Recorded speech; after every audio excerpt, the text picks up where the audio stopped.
good morning, good afternoon, good evening, wherever you are in the world. My name is Casey Willis, and this is Prequel Origin Stories and Inflection Points, a podcast by Goodie Nation.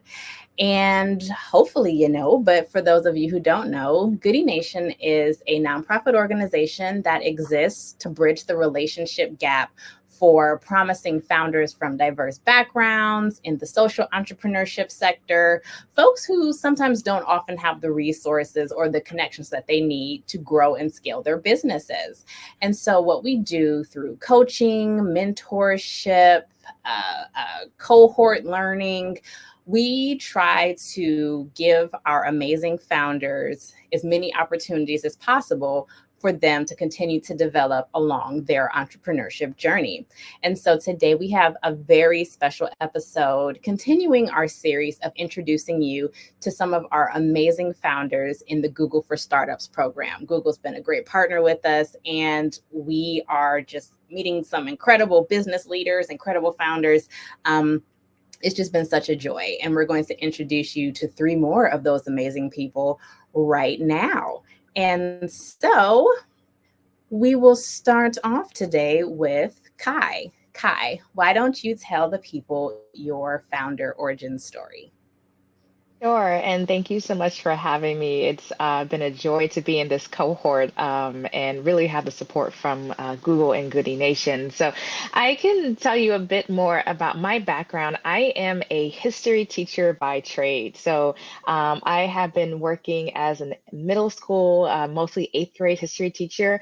I'm working in a lot of schools that didn't have too many opportunities for our students. So in my school, the big challenge that I saw is that one, we couldn't afford to take our students on field trips. I taught right outside of Washington, D.C., where we have all the free federal museums. But because my school could not afford the buses to get my students there, we couldn't go. So it was a hard reminder for me in the classroom that proximity did not mean access.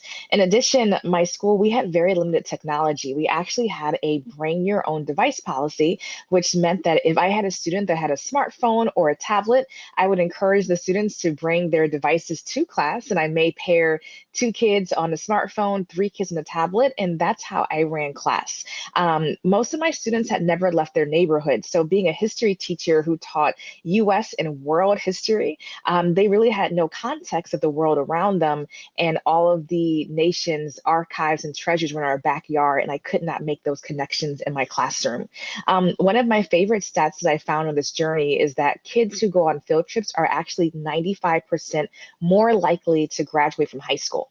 So I didn't know how to fill this gap, but I knew that maybe if I could start working in the museums, I could really figure out how I could get my students a chance to visit these institutions. So I left from teaching history in the classroom to working directly with history museums. So I went on to work for the Smithsonian African American Museum. I worked for the U.S. Holocaust Museum, and there I worked making digital content and really telling these stories for civil rights leaders, genocide survivors, and just telling these stories that I knew would make a big impact for my students and trying to get my students to those institutions. I found out that there wasn't the biggest interest in really championing more field trips in the museums. It was more of a catering to kids maybe from different parts of the world, not so much in the backyard. So I started to think about VR. I had seen VR in the schools or in the museums a couple of times, and I wanted to see, could I bring those field trips to my students from the museums using VR? Everybody in DC told me I was crazy and this wouldn't be a thing. So I had the opportunity to go to Silicon Valley for my first time when I had that idea, and everybody in Silicon Valley told me I wasn't thinking big enough. So I was hooked. I came back to DC after that trip.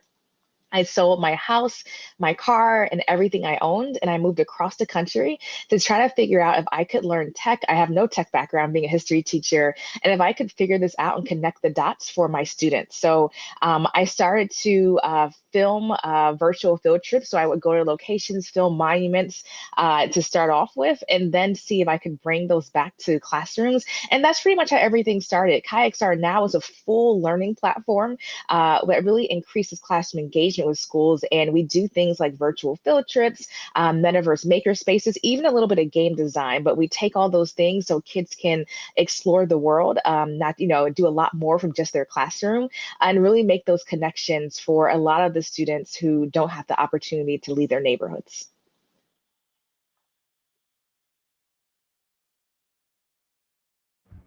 Amazing. Shout out to the teachers, first of all, and especially having to operate in a time where education has to be innovative to like captivate the attention of the young people who, to your point, are so digital native right now. And I would like to know, you said that you're someone who didn't come from a tech background, but of course your business is very tech focused. And so for someone who's listening to this or watching this and saying like, oh yeah, I do have an idea, but I don't know anything about that tech stuff. What would your advice to them be? Yeah, that's it's funny because I work with so many students and they don't believe I make high XR because I can't code. And we go back and forth through this, and I try to highlight all the different careers and pathways into technology that may not be extremely technically focused. So um, I got that question a lot, especially when I moved to Silicon Valley, and they always ask me, how can I work in tech with no tech skills? And I always felt like Silicon Valley had billion-dollar blind spots. There wasn't people who actually knew what it was like on the ground in these communities. And I'm a firm believer that those who are close to the problem are closest to the solution. So I find that although maybe if I could code really well, I wouldn't have a big understanding of the problem that's in the classrooms, in the districts, and there's a lot of knowledge there. So I do a lot of things that maybe are overlooked in tech companies, from just storytelling. A lot of it's vision. Communicating vision is a huge part of this and the idea. A lot of it is recruiting people to come to actually work with us who have similar vision as well, and really believe in what we're building. And even, of course, just finding the resources to get a company started is a big deal. So those are a lot of the things that I do at a very basic level, just to get the idea going. And then I get to find some really amazing technical people that are super creative that I love to champion on the team as well. Amazing stuff. So how can people find out more about you and KaiXR? Sure. You can find us. Our website is www.kaixr.com, and we're on social media at Explore KaiXR. Very cool. Thank you so much for sharing your origin story with us. Thank you for having me. And oh, of course, of course. And next, we are going to hear Adriana's origin story. How did you get started in founding your company?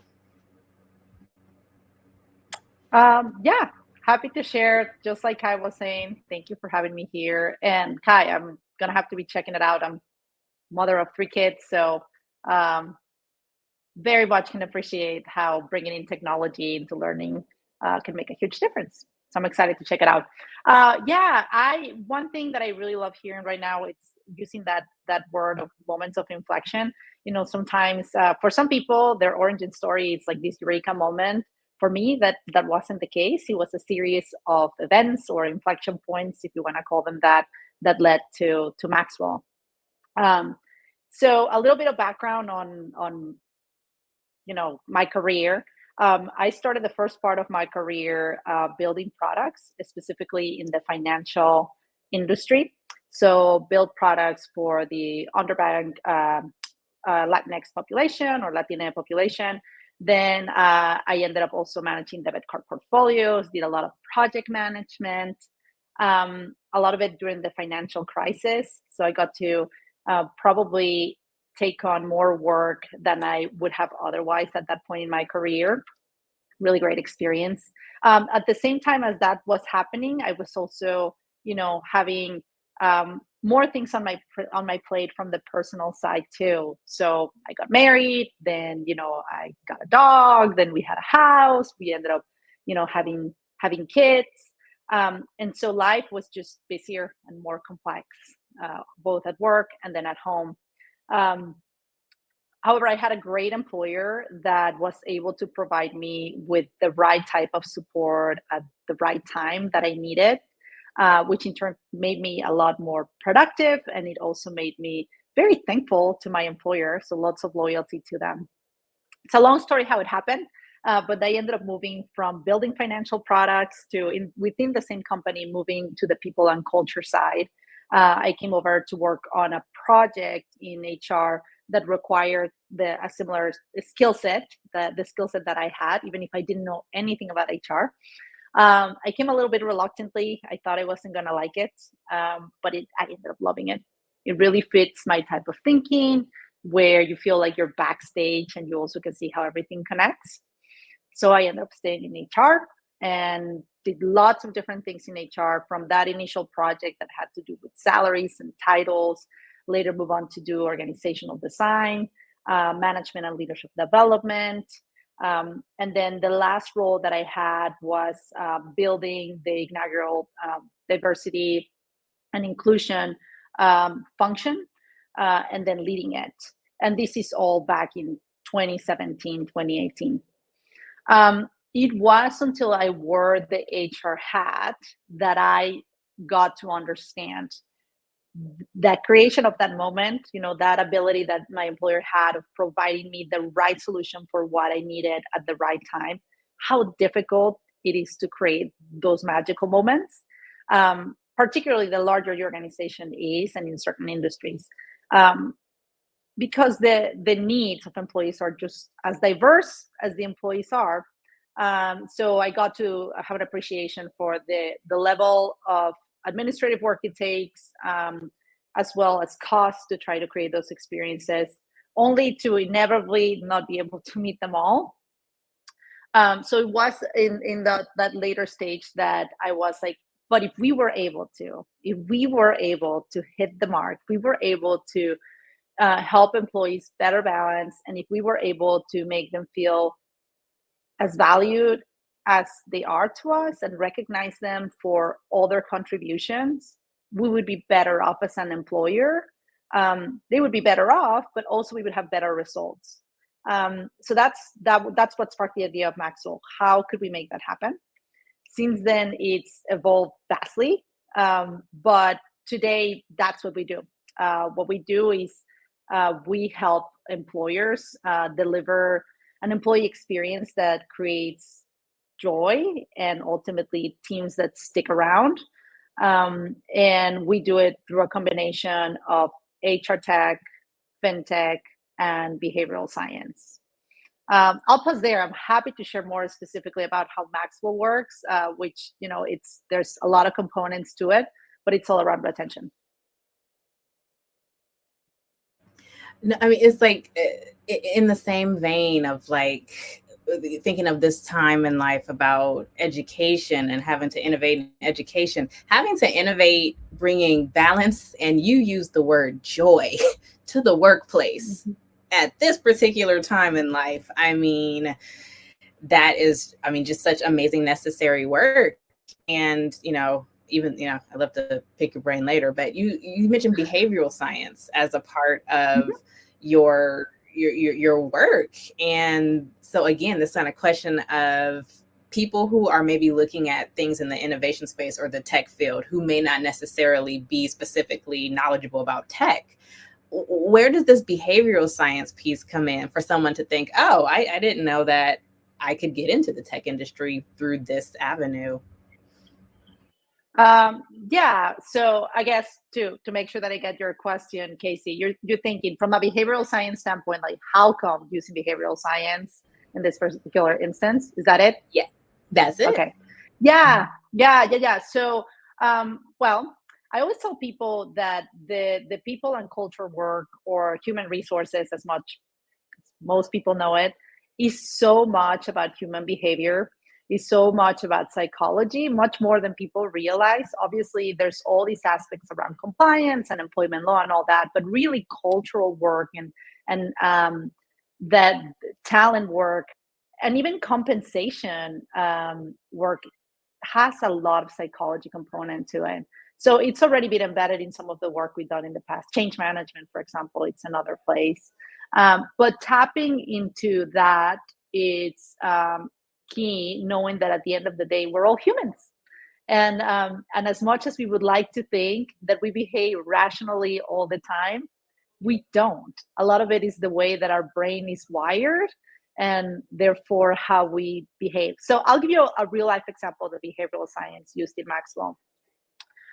We use a principle called mental accounting for it, which the best example to use to explain it is, let's say, Casey, that you had been saving some money to replace your dishwasher because it hasn't been working that good anymore, right? And you've been saving money for that. It's going to cost you a couple $100 to replace it. But then you step outside right now and you find $100 bill. You are going to be, yeah, great, right? You're like, yay, a windfall. Because of the principle of mental accounting, that means that you're going to put that budget in a different place on your mind, a different mental account. That means that now you can use this budget in a different way. You're more than likely not going to put it for the dishwasher, but rather you're going to be like, I'm going to go get myself a manicure today, and then I'm going to get some lunch. And then maybe you'll put some of that towards the dishwasher. But it's because it feels different. It's still worth $100, the same as if you had gotten it on your paycheck, but it's the way that our brain functions. And so we tap into those principles to reframe some of the offerings that employers have for their employees, so they can perceive them in a different light as something that is being offered because their employer values them. Mind blown. That's cool. So why don't you tell the people, how can they learn more about you and about Maxwell? Yes. Well, first and foremost, feel free to connect with me on LinkedIn. I'm one of the few Adriana Cisneros that you can find. Adriana Cisneros Basulto, if you want to find me really easily. And then for Maxwell, you can visit us at www.maxwell.app. You can also follow us on Instagram if you're an Instagram user, at maxwell.app.hq.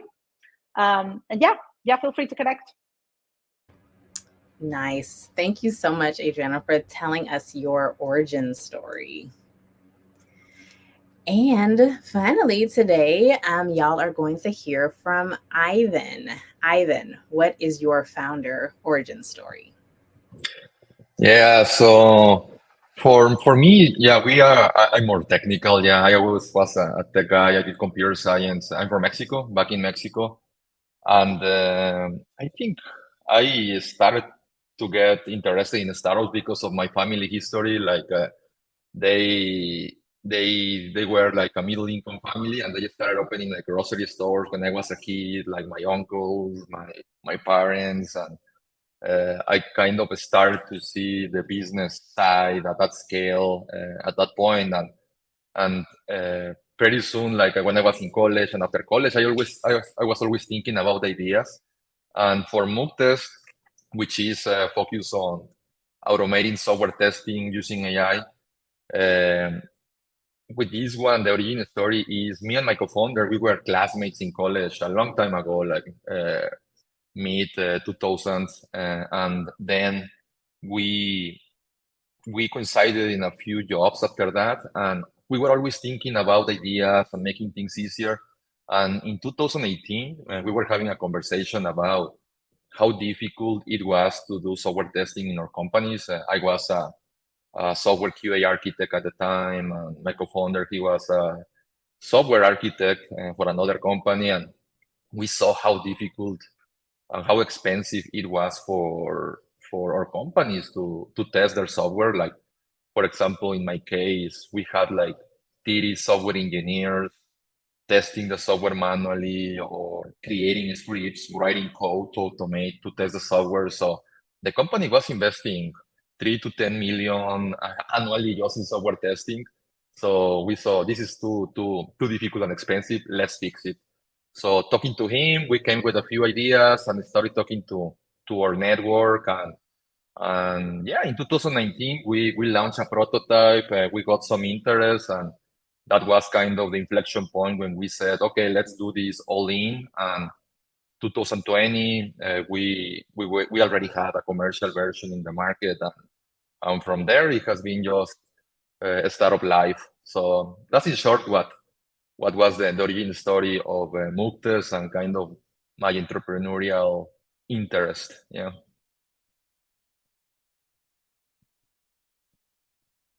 Very cool. So I have to ask, like, it seems like this year, like everyone's just like AI, AI, AI, everywhere, AI. And so, in your opinion, what is the biggest misconception about founders, particularly who are working in the AI space right now? Yeah, that's a good point because actually, yeah, we started with this 2018, 19 before AI was cool. It was still boring. And then, yeah, and actually the real AI is, you could say, is boring AI in the way it's implemented. So the most common misconception is, I think everyone thinks it's magic that will work. Many founders think that it's magic that will pretty easily work and solve their life, but it is key. It is key to understand pretty well the problem and the different inputs and outputs that you can expect so you can make the magic box work. So in summary, I think everyone thinks it's pretty easy and you can do anything, but at the end, it depends on the inputs and how you understand the problem to make it work in the right way. So it still requires a human to think what to do. Yeah, I think yeah, it's not just the machines won't do everything. Like it requires a human to understand what needs to happen and what the machine needs to do. Yeah. That's such a beautiful, unintentional through line, I think, of all three of your stories, right? The human element of connecting through education and being in places, even if you can't physically be there, bringing that experience to people, the human element of bringing joy in however you can in the workplace, even through your HR systems, and the human element of understanding how AI works. It's not just music. It's not just magic. I guess music could work too in some contexts, but I think that's just such, as different as your businesses are, like on paper, that connection is really great to kind of hear from all of you. So Ivan, where can people learn more about you and about what you do? Yeah, MuukTest.com. And if you have any questions, send me an email to ivan@MuukTest.com or ivan@MuukLabs.com. Yeah. Nice. Thank you so much for sharing your origin story. And as you all have just heard, again, it's this beautiful human connection that is our driving force here at Goodie Nation. We are trying to make relationships. We are trying to have people hear these stories and maybe go, oh, you know what? I really need to introduce Kai to this person. I really need to have my company look at what Adriana does. Like, that was really great how Ivan explained AI. We should bring him on this panel, right? Like, this is an opportunity for you to hear this podcast and take 1 or 2 minutes out of your day and reach out, write an email, send a LinkedIn message, go to a website, share it with a friend. That small intentional act could potentially be the thing that takes one of these founders to the next level. And so, yes, let's bridge these relationship gaps. And so this has been another amazing episode of Prequel, Origin Stories and Inflection Points. And as our Goodie Nation founder, Joey Womack, always says, stay magnetic and outwork yesterday. Thank you for listening.